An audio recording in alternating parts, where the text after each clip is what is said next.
बिस्मिल्लाहिर्रहमानिर्रहीम। अस्सलाम वालेकुम viewers, welcome to education hub. Viewers, इससे पिछली वीडियो में हमने प्रोनाउन और उसके केसेस डिस्कस किए थे।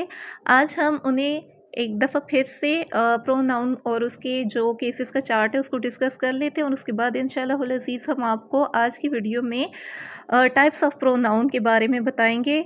और उससे पहले अगर अभी तक आपने हमारे चैनल को सब्सक्राइब नहीं किया तो हमारे चैनल को सब्सक्राइब कर दें और वीडियो को लाइक और शेयर ज़रूर कीजिएगा। तो चलिए अब हम अपना टॉपिक स्टार्ट करते हैं। व्यूअर्स, जैसा कि हमने आपको बताया था कि pronoun is a word which is used in place of a noun. कि प्रोनाउन एक ऐसा लफ्ज़ होता है जो हम किसी नाउन की जगह, किसी के नाम की जगह इस्तेमाल करते हैं। नेक्स्ट आ जाते हैं केसेस ऑफ प्रोनाउन। और ये हमने आपको बताया था कि प्रोनाउन के टोटली जो हैं वो 3 केसेस होते हैं। एक होता है सब्जेक्टिव, दूसरा ऑब्जेक्टिव और तीसरा पोजेसिव।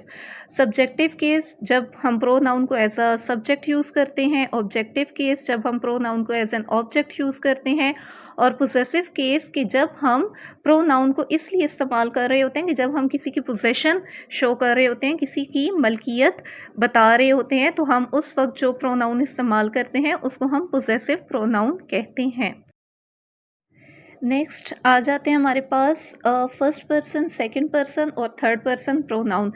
इसमें अब ये डिफरेंस होता है कि जो हमारे पास फर्स्ट पर्सन होता है ये वो इंसान होता है जो खुद बात करने वाला होता है। उसमें भी आगे 2 कैटेगरीज आ जाती हैं, एक सिंगुलर की और एक प्लूरल की। यानी बोलने वाला हम खुद अकेले भी हो सकते हैं और बोलने वाले में हम और हमारे साथ मज़ीद हमारे साथी भी हो सकते हैं, जिसे फिर हम फर्स्ट पर्सन प्लूरल कहते हैं।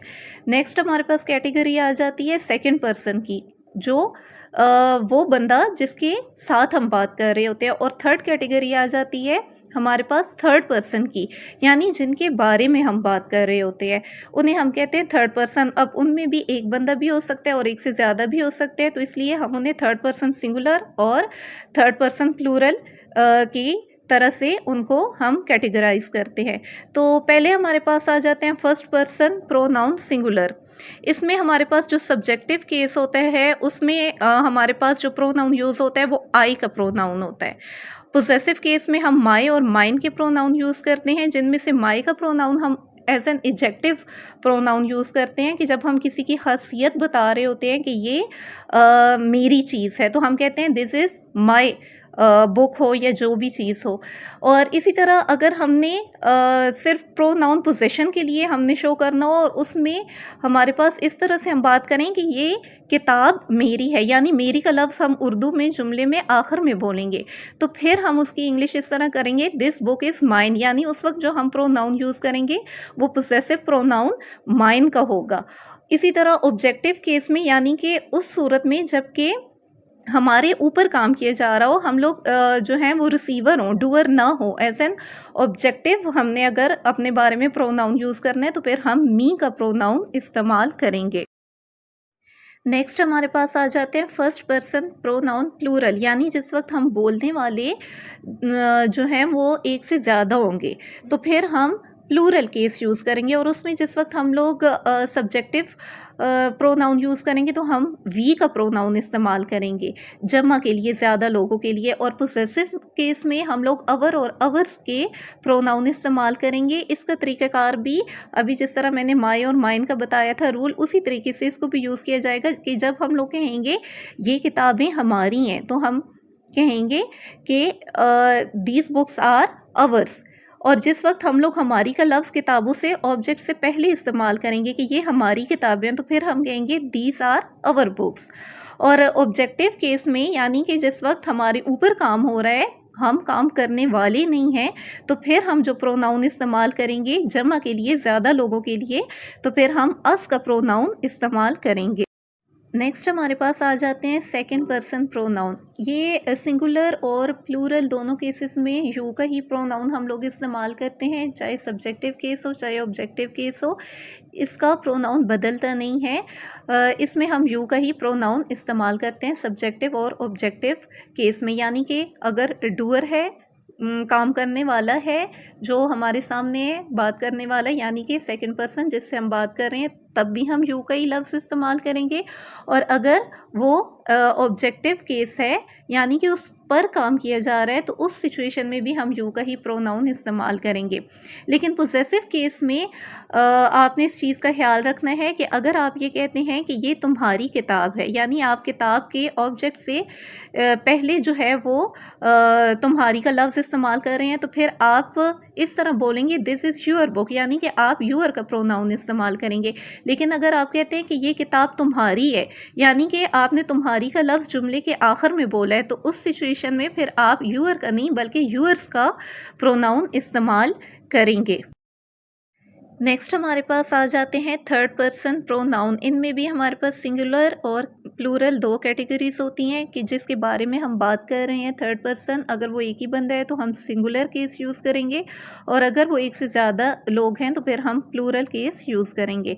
अब थर्ड पर्सन प्रोनाउन सिंगुलर में जो हमारे पास सब्जेक्टिव केस होता है उसमें हम जो प्रोनाउन इस्तेमाल करते हैं वो मेल के लिए ही, फीमेल के लिए शी, और अगर हमारे पास एनिमल्स वगैरह हों तो उनके लिए, या जिनका जेंडर हम नहीं बता सकते तो उनके लिए हम इट का प्रोनाउन इस्तेमाल करते हैं।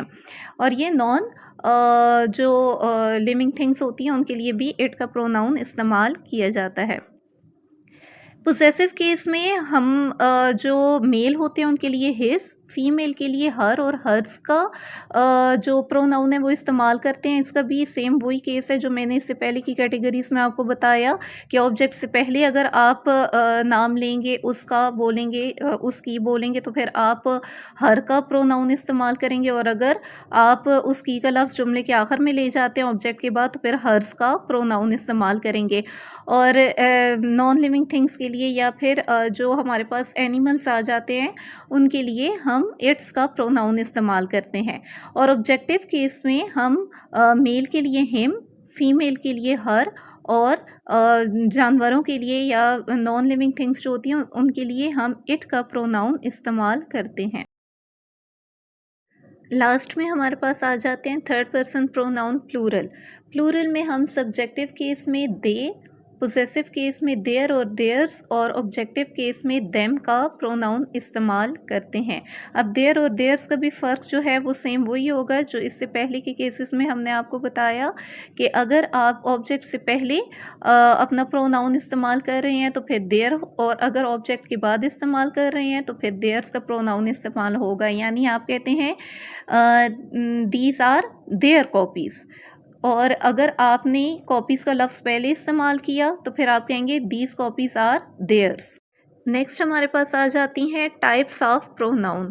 प्रोनाउन की टाइप्स कौन कौन सी होती हैं उनको आज हम डिस्कस करेंगे। उम्मीद है आपको ये वीडियो पसंद आएगी। अगर वीडियो अच्छी लगे तो इसको लाइक और शेयर और हमारे चैनल को सब्सक्राइब ज़रूर कीजिएगा। सबसे पहले हमारे पास आ जाती है पर्सनल प्रोनाउंस की type. Personal pronouns are the pronouns that represent specific people और थिंग्स। ये वो प्रोनाउन होते हैं जो मखसूस लोगों के लिए या चीज़ों के लिए हम इस्तेमाल करते हैं, जैसा कि शी, ही, इट, दे। ये सारे किसी पर्सन के लिए हम इस्तेमाल करते हैं, इसलिए इन्हें पर्सनल प्रोनाउन कहा जाता है। और इट का इस्तेमाल तो नॉन लिविंग थिंग्स के लिए होता है, लेकिन ये जानवरों के लिए भी इस्तेमाल किया जाता है, इसलिए इसको भी पर्सनल प्रोनाउन की कैटेगरी में रखा गया है। एग्जाम्पल्स देख लेते हैं। She is very intelligent. अब यहाँ पे हमने शी का प्रोनाउन इस्तेमाल किया किसी के नाम की जगह, इसलिए ये पर्सनल प्रोनाउन कहलाएगा। इसी तरह he is lucky, it is a cat, they are going to school. ये सारी की सारी वो एग्जाम्पल्स हैं जिनमें हमने लिविंग थिंग्स के नाम नहीं लिए। इंसानों के या बिल्ली का जो है वो हमने कोई नाम नहीं लिया, बल्कि उसकी जगह हमने प्रोनाउन इस्तेमाल कर दिया, तो इनको हम पर्सनल प्रोनाउन कहेंगे। नेक्स्ट हमारे पास आ जाते हैं possessive pronouns which indicate ownership. ये वो प्रोनाउंस होते हैं जो हमें किसी की मलकियत बता रहे होते हैं, जैसे कि mine, yours, his, hers, theirs. अब इनको भी हम जुमलों की सूरत में समझ लेते हैं, जैसे कि दिस बुक इज़ माइन, कि हम कहते हैं ये किताब मेरी है, तो हमने माइन का जो यहाँ पे लफ्ज़ इस्तेमाल किया ये पोजेशन शो कर रहा है, इसलिए ये पोजेसिव प्रोनाउन कहलाएगा। नेक्स्ट है दिस टॉय इज़ योर्स। अब हम कह रहे हैं कि ये खिलौना तुम्हारा है, यहाँ पे भी हम पोजेशन बता रहे हैं, इसलिए हमने जो योर्स का लफ्ज़ इस्तेमाल किया वो हमारे पास पोजेसिव प्रोनाउन होगा। That was his hat. अब यहाँ पे भी हम जो हिज हैट कह रहे हैं तो हिज का लफ्ज़ यहाँ पे पोजेशन को शो कर रहा है, इसलिए ये पोजेसिव प्रोनाउन कहलाएगा। This shirt is hers. अब यहाँ पे हर्स जो है ये प्रोनाउन हम किसी के नाम की जगह इस्तेमाल कर रहे हैं और पोजेशन को शो कर रहा है, इसलिए ये भी हमारे पास पोजेसिव प्रोनाउन कहलाएगा। This house is theirs. अब यहाँ पे भी आप देख सकते हैं कि हमने देयर्स का लफ्ज़ ऑनरशिप को शो करने के लिए इस्तेमाल किया है किसी के नाम की जगह, तो ये भी हमारे पास पोजेसिव प्रोनाउन कहलाएगा। इसी तरह नेक्स्ट हमारे पास आ जाती है टाइप रिफ्लेक्सिव प्रोनाउंस की, which reflect the action of the verb back to the subject. ये वो प्रोनाउन होते हैं जो सब्जेक्ट की तरफ इशारा कर रहे होते हैं और हमारी खुद को ज़ाहिर कर रहे होते हैं, जो हम बात करते हुए कहते हैं ना कि ये काम मैंने खुद किया है या ये काम तुम्हें खुद करना चाहिए। तो इस तरह से जो हम खुद का लफ्ज़ इस्तेमाल करते हैं उसके लिए हम जो प्रोनाउन इस्तेमाल करते हैं इंग्लिश में उसे हम रिफ्लेक्सिव प्रोनाउन कहते हैं, जिस तरह my self, your self, him self, her self, it self, our self, them self. ये सारे के सारे जो हैं ये हमारे पास रिफ्लेक्सिव प्रोनाउंस कहलाते हैं। जैसा कि आप ये मिसाल ले लें, I have done it by my self, कि ये काम मैंने खुद किया है। अब ये जो हमने खुद का लफ्ज़ इस्तेमाल किया है इसके लिए हमने इंग्लिश में जो माई सेल्फ इस्तेमाल किया, ये रिफ्लेक्सिव प्रोनाउन है जो कि पीछे सब्जेक्ट आई की तरफ इशारा कर रहा है।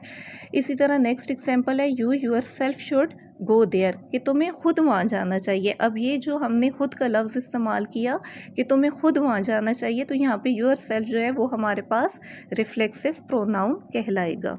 नेक्स्ट टाइप है हमारे पास डिमॉन्स्ट्रेटिव प्रोनाउंस की, that point two specific things. ये वो प्रोनाउन होते हैं जो किसी ख़ास चीज़ की तरफ जो है वो इशारा कर रहे होते हैं, जैसे कि दिस, दैट, दीज, दोज। कि अगर हमारे पास कोई चीज़ है, सिंगुलर चीज़ है, तो हम कहेंगे दिस। जैसे कि इस एग्जांपल में आप देख सकते हैं दिस इज़ अ कैट। अगर हमसे दूर कोई चीज़ है और वो भी सिंगुलर है तो हम उसके लिए दैट का प्रोनाउन इस्तेमाल करेंगे, दैट इज़ अ पेन, जो कि पॉइंट कर रहा है कि वो एक पेन है। इसी तरह से अगर हमारे पास जो चीज़ है वो प्लूरल है, जैसे कि दीज आर चेयर्स, तो यहाँ पे हमने जो दीज का लफ्ज़ इस्तेमाल किया ये हमें पॉइंट कर रहा है कि यहाँ पे जो चेयर्स रखी हुई हैं इनकी बात हो रही है, तो ये हमारे पास डिमॉन्स्ट्रेटिव प्रोनाउन कहलाएगा। इसी तरह अगर कोई चीज़ हमसे दूर है और वो भी प्लूरल है, एक से ज़्यादा है, तो हम दोज का प्रोनाउन इस्तेमाल करेंगे, जैसे कि दोज आर टेबल्स, की वो जो रखी हुई हैं वो टेबल्स हैं। तो यहाँ पे जो दोज का लफ्ज़ है ये डिमॉन्स्ट्रेटिव प्रोनाउन कहलाएगा।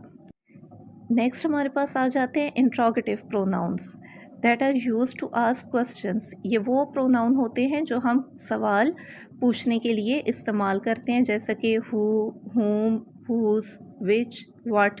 अब इनकी मिसाल आप ले लें, हु आर यू, तुम कौन हो। अब यहाँ पे हमने जो प्रोनाउन इस्तेमाल किया हु का, वो हम एक तो किसी के नाम की जगह इस्तेमाल कर रहे हैं, दूसरा हम क्वेश्चन पूछने के लिए इस्तेमाल कर रहे हैं जुमले के शुरू में, तो इसलिए ये हमारे पास इंट्रोगेटिव प्रोनाउन कहलाएगा। इसी तरह this car is bought by home.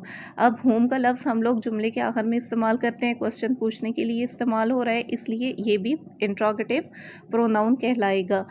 इसी तरह हुज़ पेन इज़ दिस, कि ये पेन किसका है। अब हुज़ में हम किसी का नाम नहीं ले रहे, किसी के नाम की जगह ये लफ्ज़ इस्तेमाल कर रहे हैं और सवाल पूछ रहे हैं कि किसका ये पेन है, तो यहाँ पे हुज़ जो है ये भी हमारे पास इंट्रोगेटिव प्रोनाउन कहलाएगा।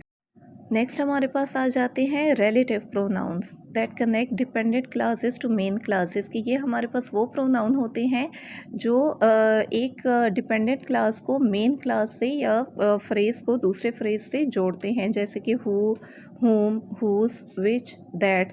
अब ये एग्जांपल से आपको ज़्यादा अच्छे से समझ आ जाएगी। The boy who won the race is my cousin, कि वो लड़का जिसने रेस जीती वो मेरा कज़न है। अब ये जो हमारे पास हु का यहाँ पे लफ्ज़ इस्तेमाल हो रहा है, ये द बॉय को कनेक्ट कर रहा है रिमेनिंग जो हमारे पास क्लॉज है उसके साथ, तो इसलिए ये हमारे पास रिलेटिव प्रोनाउन होगा जो कि कनेक्शन का काम कर रहा है, कनेक्ट कर रहा है जुमले के एक हिस्से को जुमले के दूसरे हिस्से से। इसी तरह नेक्स्ट है the doll that I bought last week is missing. अब यहाँ पे भी दैट का जो प्रोनाउन है ये जुमले के पहले हिस्से को जुमले के बाकी हिस्से से कनेक्ट कर रहा है, तो ये भी हमारे पास रिलेटिव प्रोनाउन होगा। नेक्स्ट टाइप है हमारे पास इंडेफिनेट प्रोनाउंस की, that refer to non specific और अनआइडेंटिफाइड पीपल और थिंग्स, कि इनको हम इंडेफिनेट प्रोनाउंस को इस्तेमाल करते हैं जब हमें कोई ख़ास स्पेसिफिक लोगों की तादाद का या चीज़ों की तादाद का नहीं पता होता। जैसे कि हम कह देते हैं ऑल, सम, नन, एनीबडी, एवरीबडी, नोबडी, कि ये वो प्रोनाउंस है कि जिन्हें हम उस वक्त इस्तेमाल करते हैं जब हम श्योर नहीं होते कि ये एग्जैक्ट तादाद कितनी है। जैसे कि हम कह देते हैं all of us are willing to help needy people, कि हम में से तमाम, यानी हम में अब हम कितने लोग हैं हमने ये नहीं बताया, हमें ये नहीं श्योर कि कितने लोगों की बात हो रही है, लेकिन बस हमने कह दिया कि ऑल। तो यहाँ पे ये जो ऑल का लफ्ज़ इस्तेमाल हुआ है ये इनडेफिनेट प्रोनाउन कहलाएगा। इसी तरह हम कहते हैं everybody is waiting for you. अब एवरीबडी में भी हम एग्जैक्टली नहीं बता रहे कि कितने लोग, बस हमने कह दिया एवरीबडी, तो ये भी हमारे पास इनडेफिनेट प्रोनाउन होगा। उम्मीद है व्यूअर्स आपको ये वीडियो अच्छी लगी होगी। अगर आप ये चाहते हैं कि हम आपके लिए ऐसे मज़ीद भी टॉपिक्स लेके आएँ तो हमें कमेंट में ज़रूर बताइएगा। Thanks for watching. अल्लाह हाफिज़।